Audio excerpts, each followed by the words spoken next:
In Georgia, state Democrats printed a flyer warning that the way to prevent, quote, another Ferguson is to vote. Arkansas residents, meanwhile, received a mailer showing a man in the hands-up, don't-shoot position made infamous in the wake of Michael Brown's killing. The mailer reads, if we want to end senseless killings like Michael Brown in Ferguson, Missouri, we need to vote. Important to say that it shouldn't have to be the threat of undermining civil rights legacy that gets people to vote, but if it does, so much stronger the party is. Yes, you heard correctly. Nothing like some good old-fashioned racial fear tactics if Democrats want to retain control in Congress. If the first thought to your mind is, what are they feeding these people that removes working brain cells from their cranial collector? Join the club. This and a whole lot more from the world of convoluted media as we welcome back the veteran TV columnist for Mediaite, the man about town who also is not going to tell us exactly what he's going to dress as Halloween, what it just might be. We wanted to keep it a secret. Do we have Joe? Yeah, there he is. Joe, I expected you to come in full Halloween getup, my friend. Perhaps Ron Burgundy might have been good. You know, I was Burgundy 3 years ago, to be honest with you, and I believe back in 2004. I've done that one twice. But today, Ed, I will announce to the world via Newsmax and DirecTV and Dish that I will be 50 Shades of Gray, where I will literally, I've gone to a paint store and I bought 50 shades of gray from the paint store, you know, the samples. And that is my costume. What do you think? I want to thank you for the visual, Joe. None of us are ever going to be able to get that out of our minds from here on out. It's going to haunt us, I think, for the next few days. I'll be clothed. Really, so. really well done. Well, whew, all I can say is thank goodness.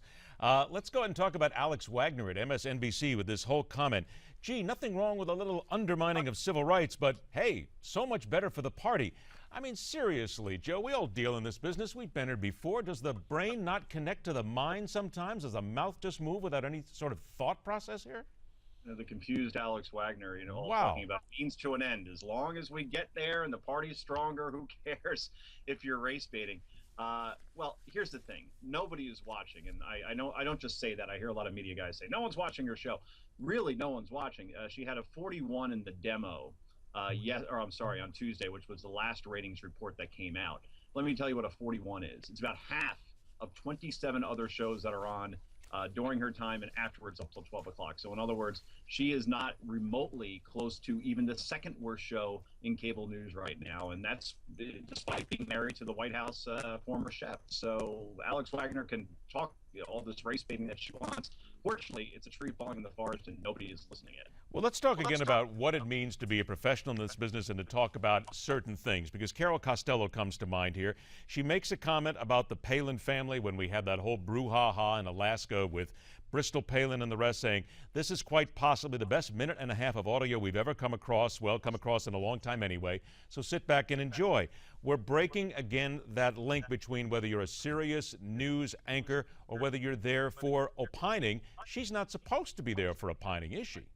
Correct. When you're on at 10 a.m. on most cable news networks, even MSNBC actually, and Fox has Martha McCallum and Bill Hemmer, CNN has Carol Costello. It's supposed to be what's called straight news, where there's a story, you give the who, what, when, where, why, how, and you move on to the next story. You're not supposed to editorialize. In the case of Ms. Costello, to do that in that situation, after she has said she has been sexually assaulted herself, after she called on ESPN to fire Stephen A. Smith because he made what she deemed as insensitive comments about women's abuse, to sit there because it's a conservative, a 24-year-old daughter of a former vice presidential candidate, and say, that's funny. What is funny about that exactly? When you hear the audio in Bristol Palin describing how she was dragged by another man, didn't even know who he was, that she was scared. If that was Chelsea Clinton, I can guarantee you Ms. Costello would have a completely different tone. And the fact that she has not apologized on air and she has not been reprimanded by CNN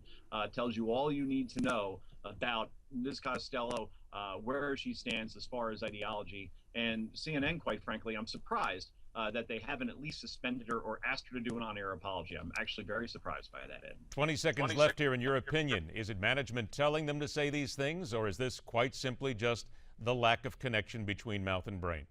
Lack of connection, because she wasn't reading off prompter. That was impromptu, so that wasn't anybody saying, say this, we want you to go after Sarah Palin's daughter. No, that was Carol Costello, big girl on her own, and she's paying for it on social media, I'll tell you that, Ed. Ratings are one thing, but you don't have to do it at the expense of somebody else, certainly not if you're supposed to be that straight news reader. Joe Concha, always a pleasure, my friend. A wonderful Halloween.